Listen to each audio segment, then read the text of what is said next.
The Discourses of Christ of the Last Days.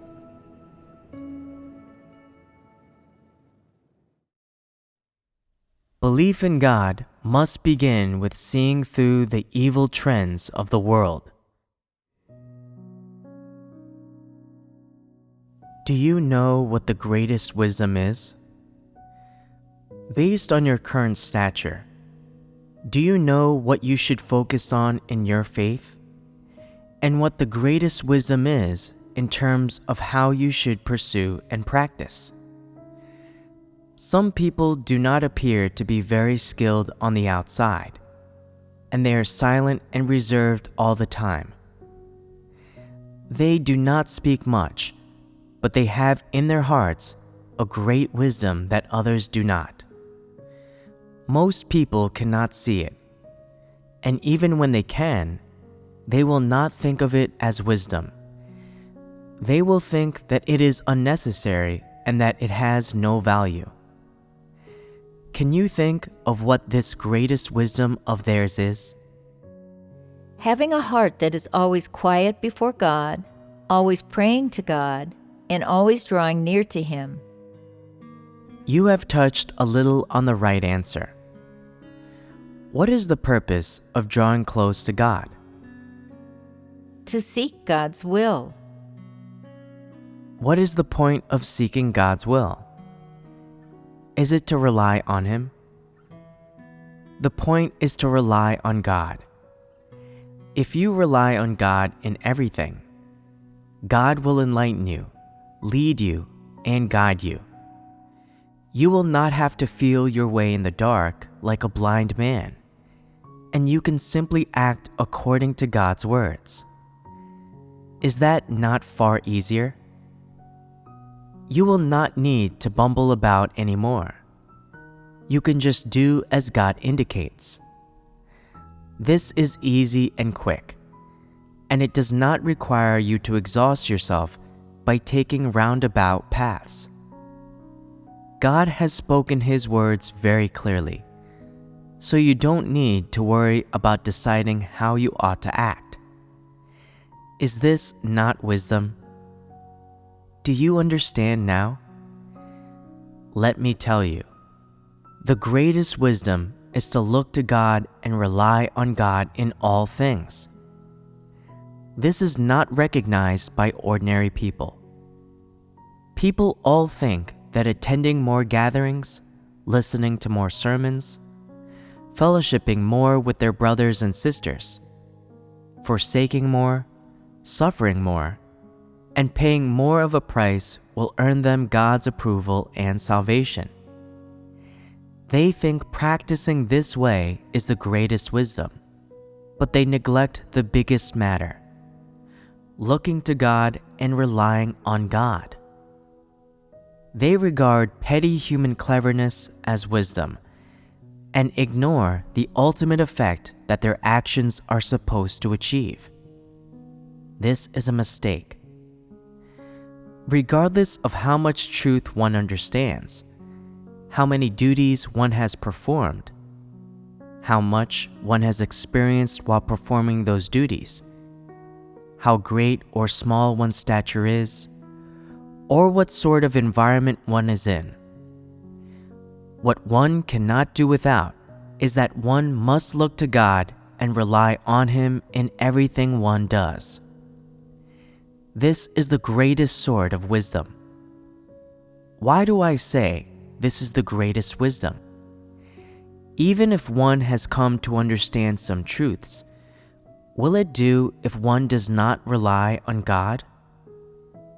Some people have believed in God for many years, and they have experienced several trials, have some practical experience, understand some truth, and have some practical knowledge of the truth.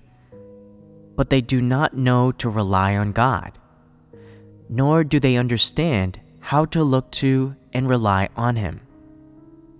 Do such people possess wisdom? They are the most foolish of people and are the sort who think themselves clever. They do not fear God and shun evil. Some people say, I understand many truths and possess the truth realities. It's okay just to do things in a principled manner. I am loyal to God, and I know how to get close to Him. Isn't it enough that I practice the truth when things befall me? There isn't any need to pray to God or look to God. Practicing the truth is correct, but there are many times and situations wherein people do not know what truth and what truth principles are being touched upon. All those with practical experience know this. For example, when you encounter some issue, you might not know what truth this issue touches on, or how the truth relevant to this issue should be practiced or applied. What should you do at times like these? No matter how much practical experience you have, you cannot understand the truth principles in all situations. No matter how long you have believed in God, how many things you have experienced, and how much pruning or disciplining you have experienced. Even if you understand the truth, do you dare to say that you are the truth? Do you dare to say that you are the source of the truth? Some people say, I know by heart all those well-known utterances and passages in the book The Word Appears in the Flesh. I don't need to rely on God or look to Him. When the time comes, I'll do just fine by relying on these words of God. The words you have memorized are static, yet the environments you encounter, as well as your states, are dynamic. You are able to spout words and doctrines, but can do nothing with them when something happens to you, which proves that you do not understand the truth. No matter how good you are at reciting words and doctrines, this does not mean that you understand the truth, much less that you are able to practice the truth. Thus, there is a very important lesson to be learned here. And what is this lesson? It is that people need to look to God in all things, and that by doing so, they can achieve a reliance on God. Only by relying on God will they have a path to follow and the work of the Holy Spirit. Otherwise, you can do something correctly and without violating the truth. But if you do not rely on God, then your actions are but good deeds of man and cannot satisfy God. Because people have such a shallow comprehension of the truth, they are likely to follow regulations and cling obstinately to words and doctrines by using that same truth when facing various situations. It is possible that they may complete many matters in general conformity with the truth principles, but God's guidance cannot be seen in this, nor can the work of the Holy Spirit. There is a serious problem here, which is that people do many things in dependence on their experience and the regulations they have understood, and on certain human imaginings. It is hard to achieve true prayer to God and to truly look to God and rely on Him in all that they do. Even if one understands the will of God, it is hard to achieve the effect of acting as guided by God and according to the truth principles. For this reason, I say that the greatest wisdom is to look to God and rely on Him in all things. How can people practice looking to God and relying on God in all things? Some people say, I am young, my stature is small, and I have believed in God for a short time. I don't know how to practice looking to God and relying on God when something happens. Is this a problem? There are many difficulties in believing in God, and you need to go through many tribulations, trials, and pains. All these things require looking to God and relying on God to get through the difficult times. If you cannot practice looking to God and relying on God, you won't be able to get through difficulties, and you won't be able to follow God.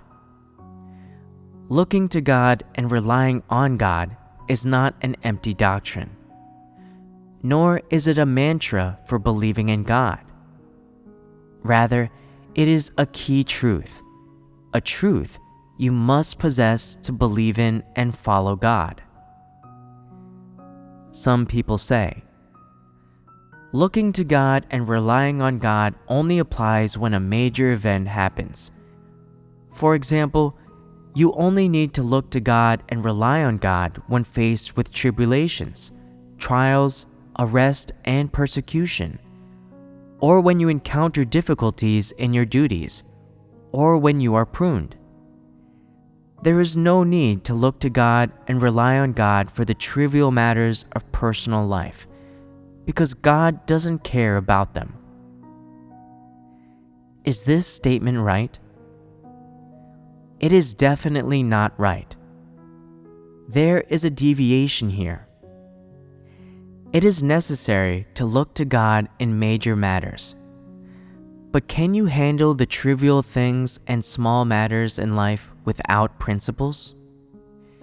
In matters such as dressing and eating, can you act without principles? Certainly not. What about in your dealings with people and matters? Certainly not. Even in daily life and trivial matters, you must at least have principles to be able to live out a human likeness. Problems involving principles are problems involving the truth. Can people solve them by themselves? Of course not. So, you have to look to God and rely on God. Only when you gain God's enlightenment and understand the truth can these trivial problems be solved. If you don't look to God and rely on God, do you think these issues involving principles can be resolved? Certainly not easily. It can be said that in all things that people can't see clearly and that require people to seek the truth, they must look to God and rely on God. No matter how big or small, any problem that needs to be solved with the truth requires looking to God and relying on God. This is a necessity. Even if people understand the truth and can solve problems on their own, these understandings and solutions are limited and superficial. If people don't look to God and rely on God, their entry can never be very deep. For example, if you are sick today and it affects the performance of your duty, you need to pray on this matter and say, God, I don't feel well today. I can't eat, and this is affecting the performance of my duty. I have to examine myself. What is the real reason I am sick? Am I being disciplined by God for not being loyal in my duty? God, I ask you to enlighten and guide me. You must cry out like this. This is looking to God.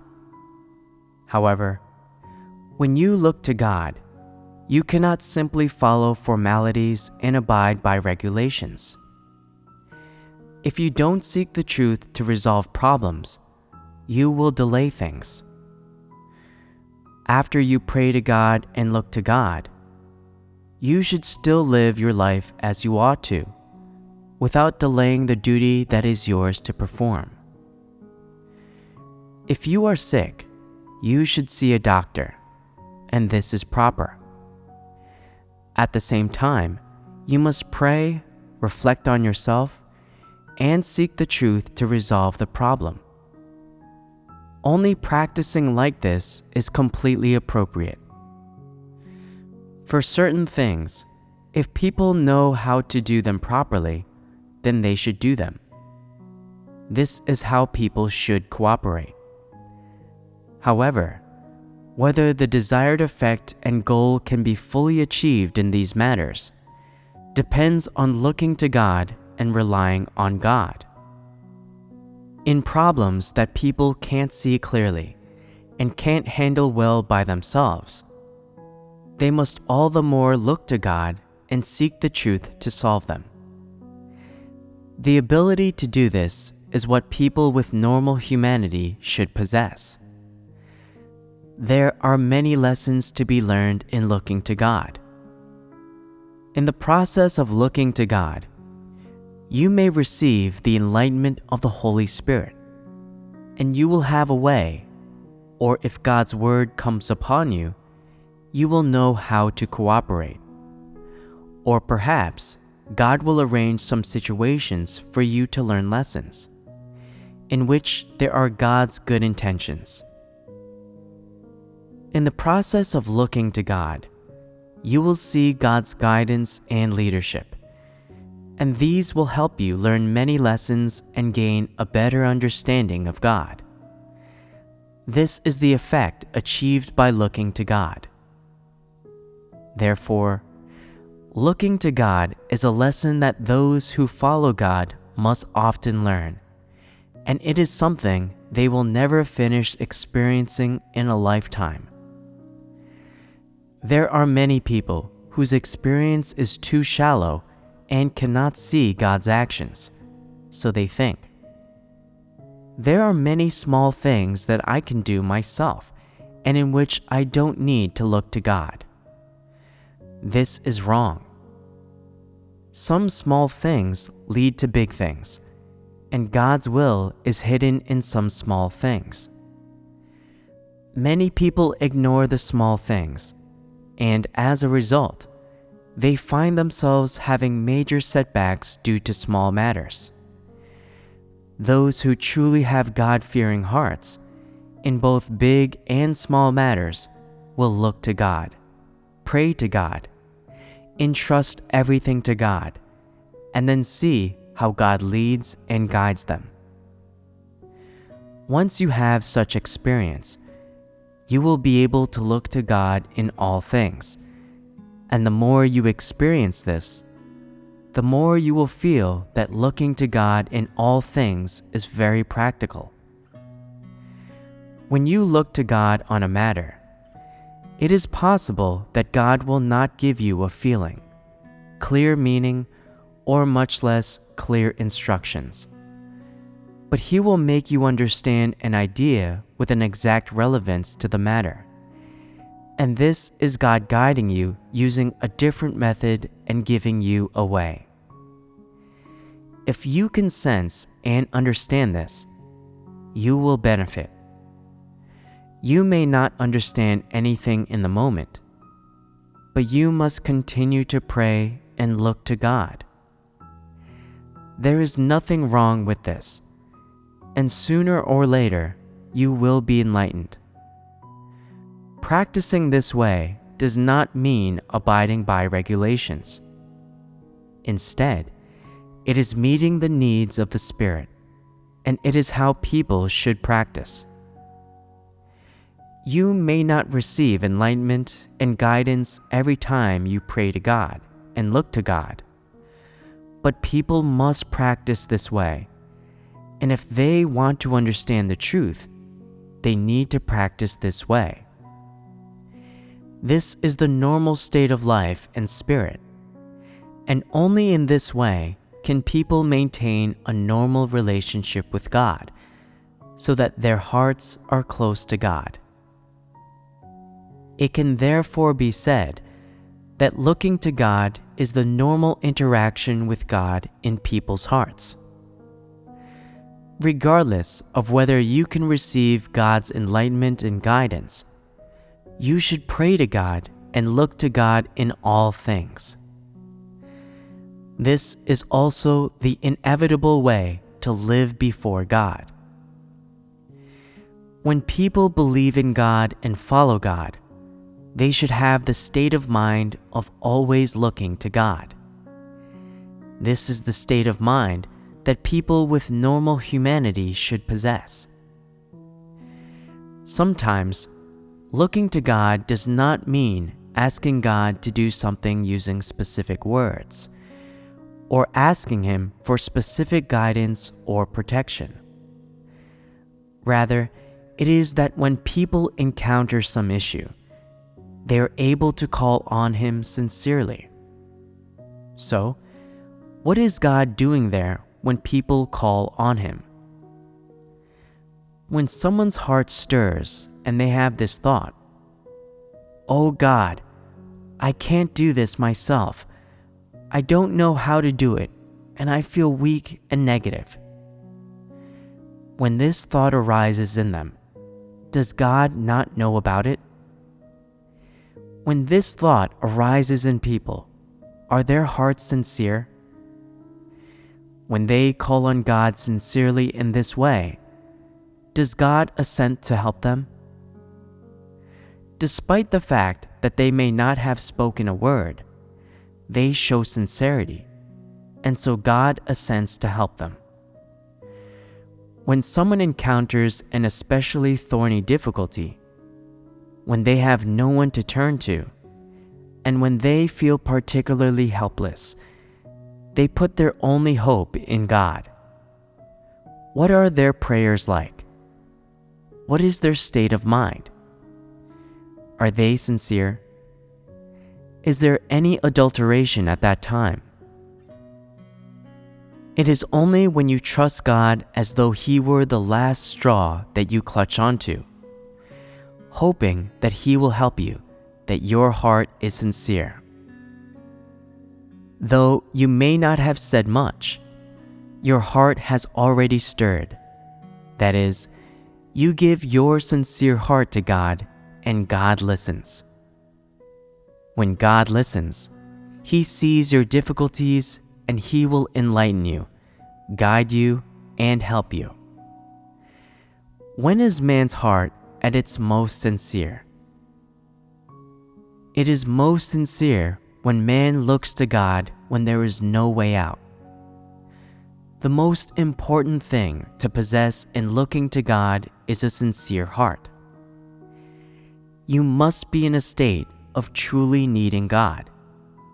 That is to say, people's hearts must at least be sincere, not perfunctory. They should not move only their mouths and not their hearts. If you muddle through the act of speaking to God, but your heart isn't moved, and what you mean is, "I have made my own plans already, and God, I'm just notifying you. I will go through with them regardless of whether or not you agree. I'm just going through the motions."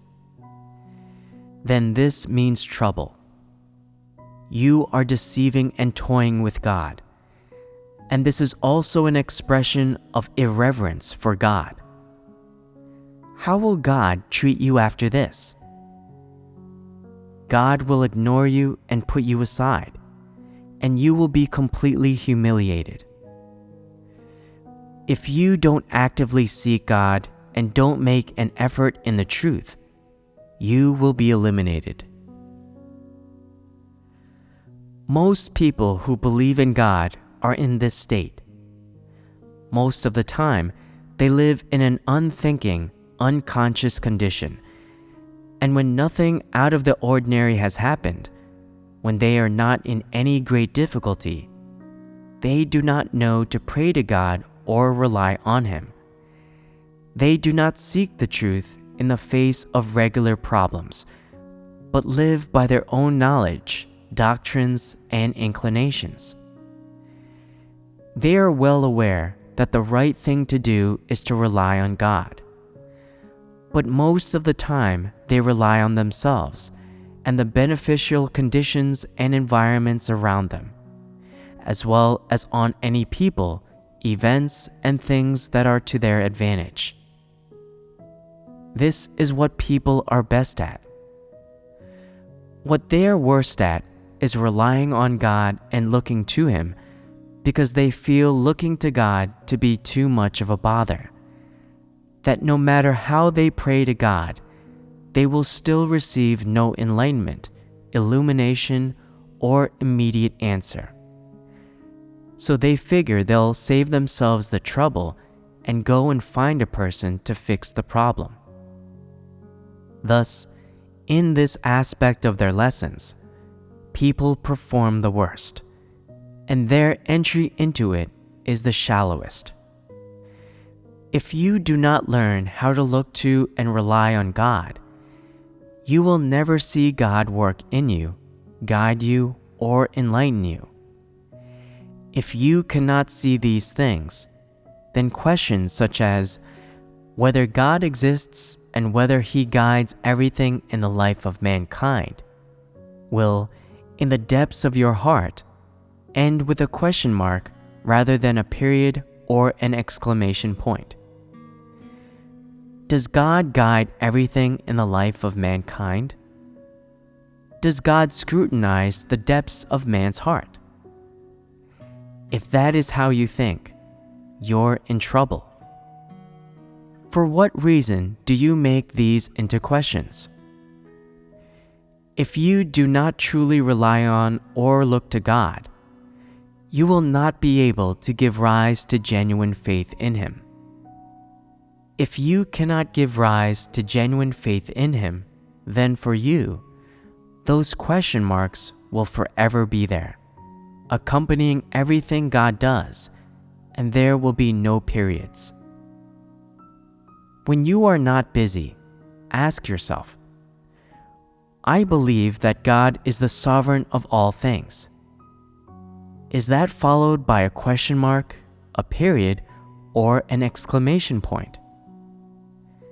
When you ponder on this, you will not be able to say exactly which state you are in for some time. After you've gained some experience, you will be able to see things clearly and say with certainty, God is indeed the sovereign of all things. This will be followed by 3 exclamation points, and it will be because you truly have knowledge of God's sovereignty, without any doubts. Which of these states are you in? Looking at your current states and statures, it is clear that there are mostly question marks, and there are quite a lot of them. This signifies that you don't understand any of the truth, and that there are still doubts in your heart. When people have a lot of doubts about God, they are already on the brink of danger. They have the potential to fall and betray God at any time. And why do I say that people are small in stature? On what basis is the size of a person's stature determined? It is determined by how much true faith in God you possess, and how much real knowledge you have. And how much do you have? Have you examined these things before? There are many young people who have come to believe in God through their parents.